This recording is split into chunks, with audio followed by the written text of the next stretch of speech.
오늘은 팔복의 내용 가운데 7번째 복에 대해서 말씀을 드립니다. 마태복음 5장 9절을 함께 보겠습니다. 화평하게 하는 자는 복이 있나니 그들이 하나님의 아들이라 일컬음을 받을 것이며, 이 화평은 헬라어로 에이레네입니다. 하나님의 평안, 이 에이레네는 인간이 아주 좋아하는 단어입니다. 화평이라는 말이 히브리어로는 샬롬인데 구약 성경에 무려 200회 이상 등장하고 있는 것입니다.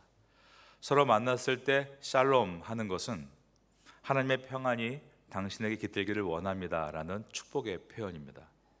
사람들은 서로 싸우지 않고 화목하는 것을 화평이라고 말합니다. 항상 싸우지 않고 화평의 태도를 취하는 사람들을 영어로 피스 러버, 평화주의자라고 부릅니다. 평화주의자들은 어떤 분쟁에도 가담하지 않습니다. 그들이 양보하고 뒤로 물러나고 개입하지 않으려는 이유는 지금의 관계를 깨고 싶지 않아서입니다. 그런데 주님께서 원하시는 화평은 그렇게 평화주의자, 피스 러버로 사는 것이 아니라 평화를 만드는 자, 피스 메이커로 살기를 원하십니다. 우리가 방금 읽은 화평케 하는 자는 복이 있나니, 헬라어로 호이 에이레 노포이오이라는 문장인데 그 뜻은 평화를 만들어가는 자라는 뜻입니다. 그래서 우리 한글말로 화평케 하는 자. 그래서 영어 성경은 이것을 피스메이커라고 번역을 해놓았습니다. 화평이란 방어적이고 수동적인 자세로 그냥 관계를 깨고 싶지 않아서 끌려가는 것이 아니라 적극적이고 능동적으로 취하는 것이 화평이다라는 것을 예수님께서 말씀하신 것입니다. 그리고 예수님 자신이 직접 인류 역사상 가장 완벽한 화평케 하는 자가 되셨습니다. 하나님과 인간 사이에 계셔서 십자가 위에 자신의 거룩한 피를 흘리심으로 인간과 하나님과의 깨어진 관계를 회복하게 만드신 것입니다. 그러므로 이 세상에서 최고의 피스메이커, 그분은 바로 예수님이십니다. 믿지 않는 사람들은 정말 예수님이 사랑의 신이라면 그냥 시원하게 용서하신다 하면 되지, 왜 굳이 십자가 위에서 피를 흘려가시면서 용서하시느냐라고 묻습니다. 그 이유는 참된 화평은 공의가 깨진 상태에서는 결코 회복될 수 없기 때문입니다. 구약시대에 가인과 아벨 두 형제가 살고 있었습니다. 가인이 어느 날 동생을 못마땅히 여겨서 동생을 돌로 쳐 죽였죠. 죽이고 나서 속이 시원하다 했을 것입니다. 그러나 그에게 정말로 샬롬, 에이렌의 평안이 있었을까요? 악인이 평안을 얻지 못하는 이유가 그 때문에 고통당한 억울한 사람의 그 피해 호소가 있기 때문입니다. 그러므로 참된 평안은 공의가 깨진 상태에서는 결코 완성될 수 없는 것입니다. 평안을 얻기 위해서는 먼저 공의가 회복되어야 합니다. 한쪽으로 기울어진 값을 다시 정상으로 돌려놓아야 하는 것입니다. 예를 한번 들겠습니다. 자, 여기 시계가 있는데 이 시계를 어느 분이 와서는 저한테 목사님 참 시계가 좋으시네요. 그리고 이렇게 만지작만지작거리다가 갑자기 시계를 막 내팽개칩니다. 그리고 발로 막 밟습니다. 그래서 시계가 금이 가고 고장이 났습니다. 이런 경우 저와 그분의 관계가 회복되기 위해서는 두 가지 방법이 있습니다. 첫 번째로 그분이 저에게 사과하는 일입니다. 목사님 죄송합니다. 제가 아까 좀 너무 언짢고 기분 안 좋은 일이 있어서 화를 주체하지 못하고 그냥 이런 일을 저지르고 말았습니다. 그리고 나서 같은 시계를 사다 주거나 시계를 사시라고 변상을 해주면 공의가 회복됩니다. 두 번째는 제가 그분을 용서하겠다고 마음 먹는 것입니다. 저분이 가끔 저렇게 마음을 진정하지 못하고 흥분하는 것을 내가 알고 있는데 내가 이번에 용서해 줘야지. 그리고 찾아가서 형제님 괜찮습니다. 물어주지 않아도 괜찮습니다. 라고 말하고 내가 시계 없이 사는 것을 감수하겠다 다짐하면 공의가 회복됩니다. 즉 가해자가 책임을 지든지 아니면 피해자가 그것을 마음으로 결정해서 없던 것으로 하든지 둘 중 한쪽이 책임을 지면 관계가 회복되는 것입니다. 하나님과 인간과의 관계가 깨진 것은 죄 때문이었습니다. 인간이 죄를 지었습니다. 인간은 결코 몰라서 죄를 지은 것은 아닙니다. 죄가 헬라어로 하마르티아라는 단어인데 뜻은 표적을 빗나가다, 경계선을 넘어가다. 자, 제가 여기서 이렇게 화살을 쏘는데요.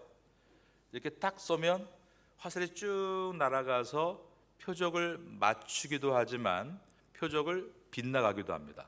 가운데 저 문을 맞춰야 되는데 저쪽에 떨어지고 이쪽에 떨어지는 것은 표적을 빗나가고 있는 것입니다. 그런데 이 죄라는 뜻, 표적을 빗나가다에는 그 앞에 하나의 단어가 있는데 그것은 일부러 표적이 빗나가다, 고의로 표적이 빗나가다입니다. 고의로 표적을 빗나가게 맞추는 것, 고의로 경계선을 넘는 것, 바로 이것이 하마르티아, 죄라는 뜻입니다. 창세기에 보면 하나님께서 선악과를 먹지 말라고 하셨죠. 그런데 인간은 선악과를 따먹어서 죄를 졌습니다. 바로 이때의 죄가 바로 하마르티아입니다. 표적을 빗나가다, 경계선을 넘어가다. 그러면 인간은 하나님 명령을 몰라서 선악과를 따먹은 것일까요? 아니면 인간이 이렇게 길을 가다가 잘못 길을 접어들어서 선악과 앞에 지나가게 되었고, 근데 갑자기 그 앞에서 언덕에서 발이 삐끗해서 이렇게 막 돌다가 뒹굴다가 갑자기 내 손이 이렇게 올라갔는데 그때 선악과를 딱 잡게 됐고 나도 모르게 팔이 이렇게 뒤집히면서 이렇게 먹은 것일까요?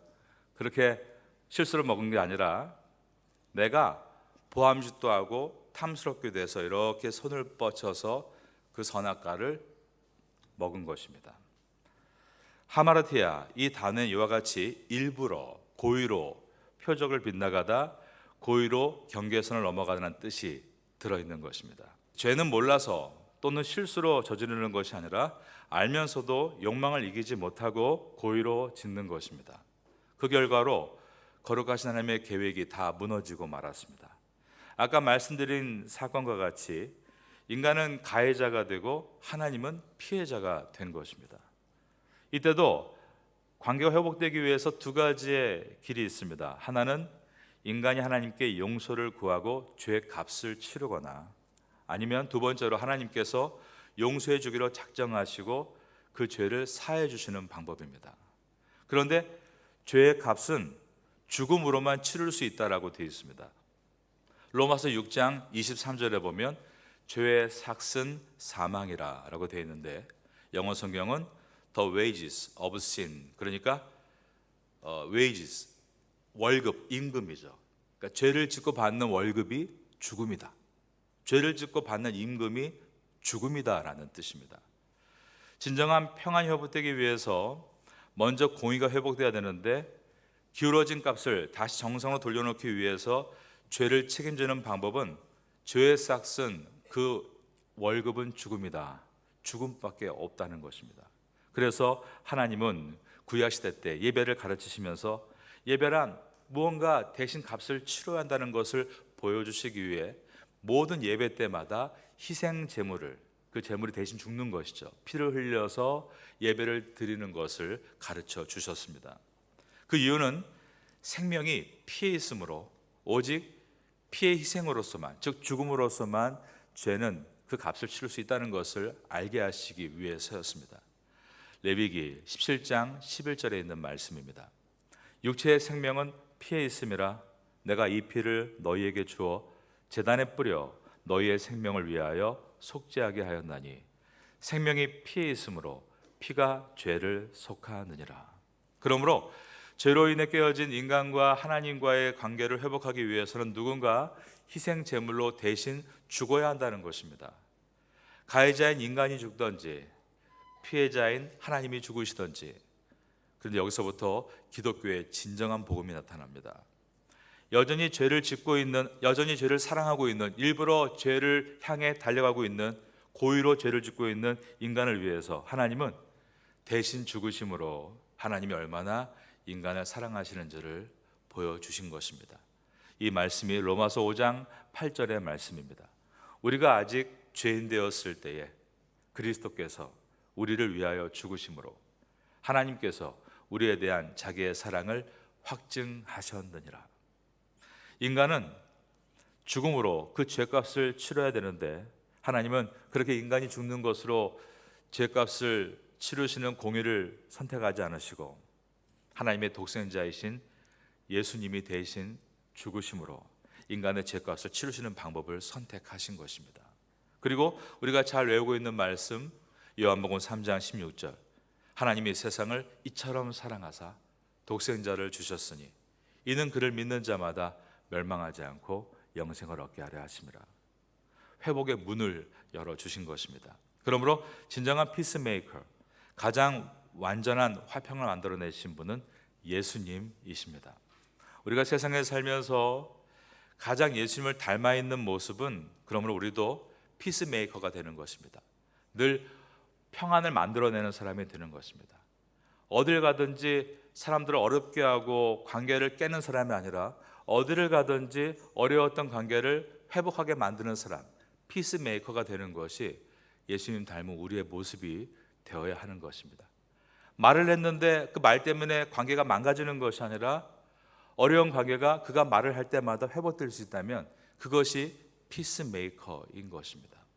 마태복음 5장 9절을 한 번 더 읽겠습니다. 화평하게 하는 자는 복이 있나니 그들이 하나님의 아들이라 일컬음을 받을 것이며 깨어진 관계 속에 들어가서 화평을 만들어내는 피스메이커.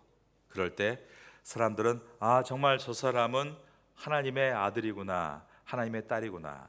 화평케 하는 자는 복이 있나니 그들이 하나님의 아들이라 일컬음 받을 것이라는 말은 그런 뜻인 것입니다.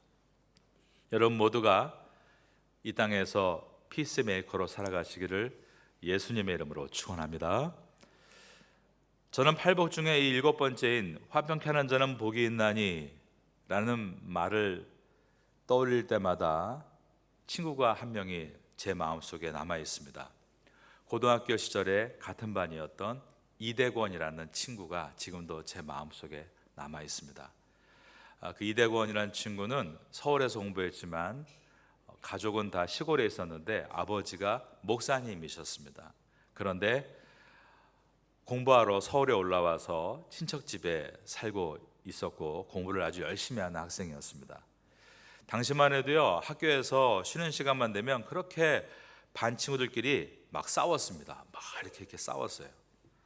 싸움이 시작되면 누구는 야 싸운다 그러면서 좋아하고 또 대부분 싸움을 구경하러 몰려들었습니다. 사람 어릴 때부터 좋아하는 것이 두 가지가 있는데 싸움 구경과 불구경이라고 합니다. 그런데 날마다 항상 우리 친구 이대권은 싸움이 날 때마다 달려가서 싸움을 말렸습니다. 그 사이에 들어가서 싸움을 말리는 것이죠. 그러면 얘가 이렇게 잘못 또 이렇게 맞고 이렇게 맞고 이렇게 맞고 이렇게 맞고 가운데 맞다가 이렇게 좀 진정하라고 하면서 싸움을 말리는 일이 많았습니다. 오직 그날 늘 싸움을 말리는 사람은 이대권 뿐이었습니다. 함께 고등학교 3학년 시절을 보내면서 반 학생들이 괴로워하고 내가 어디로 진로를 선택해야 할까 고민할 때 항상 찾아가는 사람이 이대권이었습니다. 저도 그 당시에 나의 길을 어떻게 갈까, 지금 당장 신학을 공부할까 아니면 다른 것을 공부할까 고민할 때 이대권을 찾아갔습니다. 그랬더니 잠깐 볼펜을 내려놓고 제 이야기를 들어주었습니다. 저녁에 자율학습 시간에 잠깐 학교 근처에 있는 교회까지 저를 데리고 가서 저를 위해 뜨겁게 기도해 주었습니다. 그래서 저는 늘 이 말씀을 묵상할 때 화평케 하는 자, 피스메이커를 생각할 때 이대권을 떠올리게 됩니다. 지금도 어디선가 하나님의 아들이라 일컬음 받겠구나라는 마음을 갖고 있는 것입니다. 그런데 제가 고등학교 3학년 때가 아니라 중학교 3학년 때 또 같은 반 한 친구가 기억이 납니다. 이름은 기억이 나지 않고 얼굴만 생생하게 지금도 기억이 나는데 키가 좀 작은 친구였습니다. 그런데 이 친구는 항상 다른 친구들에게 별것도 아닌 것 가지고 싸움을 거는 트러블 메이커였습니다. 너무 자주 싸우니까 반 친구들이 관심도 갖지 않았습니다. 어느 날 또 누구하고 싸우는데 그때가 추운 겨울이었습니다. 오늘 좀 추웠죠. 오늘 한국이 영하 25도라고 하는데요. 정말 춥습니다. 그때는 옛날엔 그렇게 늘 추웠어요. 그래서 교실 가운데 난로가 있었습니다. 난로에 이렇게 연통으로 뜨거운 연기가 나가는 구멍이 있어서 밖으로 나가는 겁니다. 그런데 이 친구가 싸우면서 막 나무를 들고 막 싸우다가 그 연통을 딱 때리는 바람에 연통이 확 와르르 무너지고 말았습니다. 뜨거운 난로통이 무너지니까 이쪽에 있는 왼쪽 분단이 전부 다 뒤인 겁니다. 뒤고 옷 여기 타고 다 울고 아우성이었습니다. 그때 그 장면을 보면서 와, 한 사람 때문에 이렇게까지 많은 사람이 고통을 줄 수 있구나. 그런데 또 그때는 선생님들이 무서워서 이게 알려지면 다 혼나니까 우리끼리 마무리한다고 또 연통 끼고 테이프 붙이고 그리고 아무 일도 없듯 집에 갔던 일이 있습니다. 여러분 어떻습니까? 여러분은 이대권 같은 피스메이커입니까? 아니면 제가 중3 때 만났던 그 개교장애와 같은 트러블 메이커입니까? 여러분 가는 곳마다 평화가 있습니까? 아니면 여러분이 가는 곳마다 불화가 있습니까? 여러분은 예수님을 따르기로 작정하고 적극적으로 평화를 만들어 가야 할 피스메이커, 작은 예수들입니다. 예수님의 십자가와의 반대길을 걸으면서 평화를 해치는 트러블 메이커가 되어서는 안 되는 것입니다.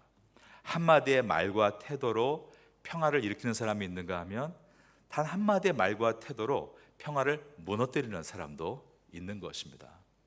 내가 이 말을 해야겠다라고 생각할 때 먼저 그 하고 싶은 말을 예수님 앞에 올려놓아야 합니다.